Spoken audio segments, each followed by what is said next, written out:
या उन्हाळ्याच्या सुट्टीत मी माझ्या अत्यंत लाडक्या मैत्रिणीकडे जाऊन आले. तिचा निरोप घेत असताना ती मला म्हणाली, "कैवल्या, आता फक्त काहीच वर्षे पूर्ण वेळ तुझ्यासोबत असेल. हा सगळा वेळ तिच्यासोबत मनसोक्त जगून घे. मुलं शिक्षणासाठी, नोकरीसाठी एकदा बाहेर पडली की मग असा वेळ पुन्हा मिळत नाही." तिचं म्हणणं अगदी बरोबरच होतं. मी तिच्या बोलण्याचा पूर्ण प्रवासभर माघारी येताना विचार करत राहिले.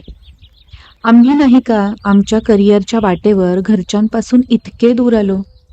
कितीही इच्छा, प्रेम असलं तरी बालपणासारखा तो काळ पुन्हा लाभणं थोडं अवघडच. बालपणीचा काळ सुखाचा. असो, पंखांना बळ आलं की पाखरं आकाशाकडे झेपवायचीच. फक्त हे बळ येईपर्यंत पालक म्हणून त्यांना सक्षम बनवत राहायचं. भरभरून प्रेम द्यायचं आणि आपल्या पदरातही प्रेम तसेच आठवणींचं फिक्स्ड डिपॉझिट जमा करत राहायचं.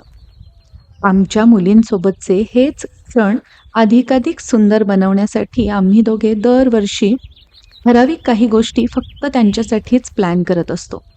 जसे की वर्षातून एक तरी ट्रिप जी फक्त आम्हा चौघांचीच असते. इथे पैसे खर्च करण्याचा विषय नाही, पण क्षण मौल्यवान आनंदाने भरण्याचा विषय आहे. जसे की मागच्या वर्षी पैसे खर्च करणं शक्य नव्हतं, म्हणून आम्ही फक्त एका कॅम्पिंगला गेलो 4-5 दिवस. अगदी घरापासून जवळचं ठिकाण शोधलं, निसर्गाच्या सानिध्यात अगदी मजेत राहिलो आणि खूप साऱ्या आठवणी घेऊन माघारी आलो. यावर्षी आधीपासूनच प्लॅन करत ओहायो, वेस्ट व्हर्जिनिया, पेन्सिल्व्हेनिया करत मग न्यूयॉर्क स्टेटपर्यंत फिरलो.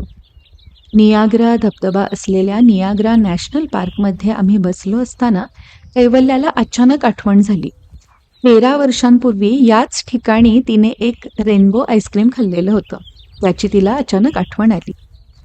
तेच आईस्क्रीमचं दुकान समोरच तिला तिथं दिसतही होतं.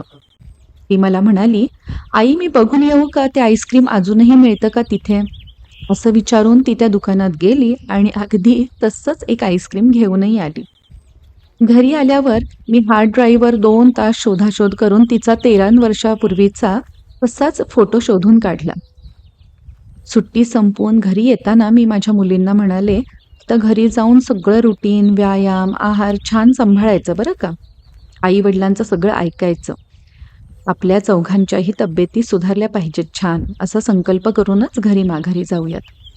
त्यावर या दोघी काहीच बोलल्या नाहीत. पण काही सेकंदातच फोनवर काहीतरी कारभार करून त्यांनी आम्हाला काही फोटो दाखवले, ज्यामध्ये फिल्टर इमेजेस होत्या. त्याही आमच्या आणि त्याही तब्येती अगदी सुधारलेल्या. काही सेकंदातच मुलींनी आमच्या कुटुंबाला एकदम छान गोलमटोल बनवून टाकलं. काय बोलणार यांच्या करामतीवर. पण असो, मुलांचा हसरा चेहरा, घरामध्ये समाधानाचं वातावरण, आनंदी राहायला आणखीन काय हवं. धन्यवाद.